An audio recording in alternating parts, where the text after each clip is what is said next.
Hello mga friendship! Papakilala ko pala sa inyo si Dos. Ito yung bago naming project bag ni daddy ko. Dinala na nila sa shop namin, si Dos. Para masimulan ko na i-clean si Dos. Medyo maalikabok na din siya. At meron na rin ng mga spiderweb. Kaya sabi ko kay daddy, pabaro niya ako ng pamunas para ma-start ko na linisan si Dos. Kaya mga friendship, naglilinis din ba kayo ng mga motor nyo? Ako kasi, sabi ni daddy ko, dapat habang bata pa lang ako, matuto na ako maglinis ng mga motor ko. 3 pala yung mga motor ko. Si Uno yung pinag-show namin. Di ba nakita nyo na si Uno? Tapos, ito na nga pala si Dos. At meron din ako Enduro.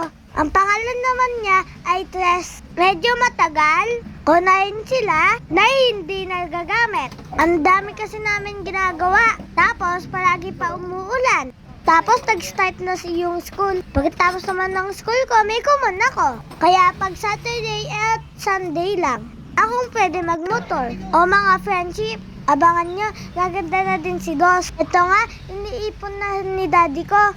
Yung mga piyesa na gagamitin para sa kanya. Tapos, papalitan din siya ng kulay. Kaya siguradong, mag-iiba na yung itsura ni Dos. Abangan nyo yung pagganda niya.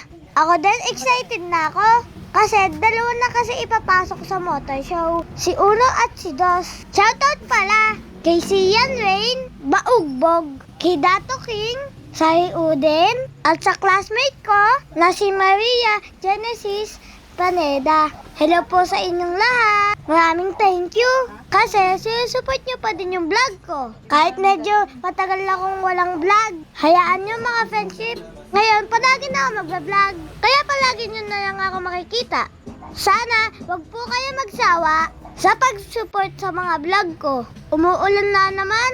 Kaya hindi maumpisahan ni daddy ko. Napinturan si Dos. Si daddy ko at si Tito JM ko lang ang gumagawa ng mga motor ko. Pati nagpipintura, sila na din. Kaya mga next week, mga friendship, makikita nyo. Unti-unti na magbabago yung mukha ni Dos. Tignan nyo, pogi naman siya, di ba? Pero, papapogiin palalo ni daddy ko si Dos. Siguradong hindi mo na naman makikilala si Dos kasi malaki yung magbabago sa itsura niya. O siya, sige na mga friendship. Bukas ulit may vlog ako. God bless you all. Love you, Mama Chup Chup.